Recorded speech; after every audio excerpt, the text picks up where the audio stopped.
Bonsoir, je suis Dorion Charline, coiffeuse et maquilleuse.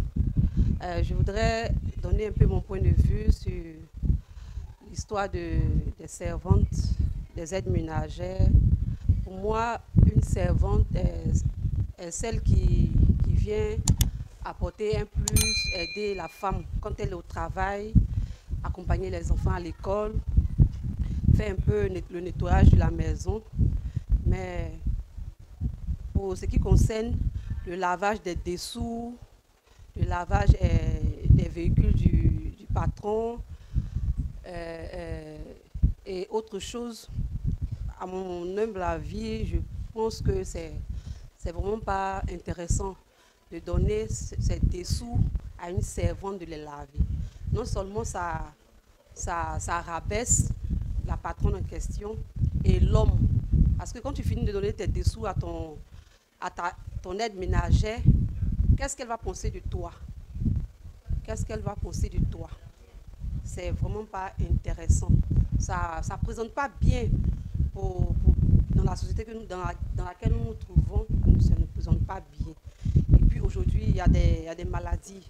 Admettons que quelqu'un, bon, une patronne qui est infectée donne ses dessous à son aide ménagère pour les laver, contracte aussi une maladie. Ça ne présente pas bien. Maintenant, je m'adresse aux aides ménagères. Quand tu viens travailler dans une maison, que tu sais, c'est vrai que vous cherchez de l'argent, mais quand vous venez travailler dans une maison, que vous voyez que les conditions ne vous arrangent pas, prenez vos bagages et partez. Ne restez pas là pour dire que c'est vrai, je vais faire comme moi, je n'ai nulle part où aller, et puis subir. D'une part, c'est vrai que la patronne est fautive, mais l'aide ménagère aussi a sa part de responsabilité dans cette histoire. Quelque chose ne t'arrange pas, même si c'est 100 000, 200 000 qu'on te paye, et que tu vois l'intimité de ta patronne, prends tes bagages et disparaît. Si aujourd'hui tu as lavé l'intimité de ta patronne, que tu vois que ça ne t'arrange pas, demain quelqu'un peut te prendre pour ne même pas faire ce genre de travail. Donc, et puis, le conseil que je peux vous donner, mes soeurs qui faites le travail de servante, quand vous travaillez, c'est pour un objectif que vous êtes là. Soit tu me dis, pour quelqu'un qui vient travailler pour 40 000, 50 000, tu es là pour, au moins tu te dis que je suis là pour 2 ans, 3 ans, 4 ans. Et quand tu finis de travailler pendant les 5 ans, tu as fini d'épargner, tu vas investir soit dans le commerce, dans la coiffure, dans le maquillage, dans autre chose, pour ne plus jamais te retrouver dans cette histoire de revenus encore à répondre tout à zéro, dans cette histoire de servante. Aujourd'hui, j'ai vu, je crois, le témoignage d'une dame qui disait qu'elle était servante et aujourd'hui, elle a une voiture de 10 millions, elle a des états, des immeubles. Pour dire que rien n'est impossible sur cette terre. Apprenons juste à pouvoir épargner, pour pouvoir construire notre lendemain. Quelque chose qui ne t'arrange pas, ne dure pas dedans.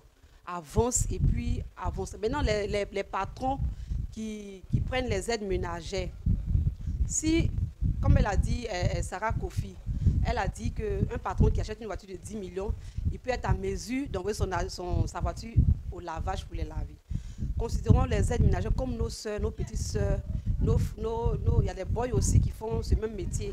Donc considérons-les comme des êtres humains et ensemble avançons pour pouvoir, pour le bien-être de tout un chacun. Parce qu'aujourd'hui, sans l'aide ménagère, nous ne sommes rien. Parce qu'elles accompagnent nos enfants à l'école, elles nous soutiennent dans la cuisine, mais pas pour autant laisser l'aide ménagère à introduire ta chambre conjugale. Aujourd'hui, on voit les dames, elles sont là, ah, Akissi va arranger mon lit, va nettoyer la douche, et puis bon, demain, quand il y aura un problème, cette dernière, elle va aller t'exposer chez les voisins. Partout où elle passera, elle va aller avec ton mauvais nom, même si tu n'es pas méchante, mais du moment où elle pénètre ton intimité, elle va aller étaler cela dehors. Donc c'est pourquoi je tiens à dire à nos sœurs de ne pas dire que le fait d'être servante, c'est d'avoir échoué, non. Il y a des personnes qui ont le bac plus 5, plus 4, mais à cause des situations, qui viennent faire ce métier pour pouvoir épargner et passer des concours et travailler demain aussi, se retrouver à avoir des aides ménagères chez elles. Donc quand tu es là, tu travailles, dis-toi que je suis là pour un objectif.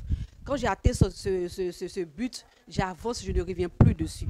Donc c'est mon point de vue que je voulais un peu apporter, cette histoire de servante. Et puis, dire à Sarah Kofi de de faire bas la terre un peu. C'est vrai que tu donnes ton point de vue, tu dénonces l'état de la société, mais sans toutefois être arrogante, sans toutefois imposer le non-respect. Tu t'attires de, je peux dire, la malédiction ou bien le c'est-à-dire que l'insécurité vis-à-vis de toi-même, ta vie et la vie de ta famille.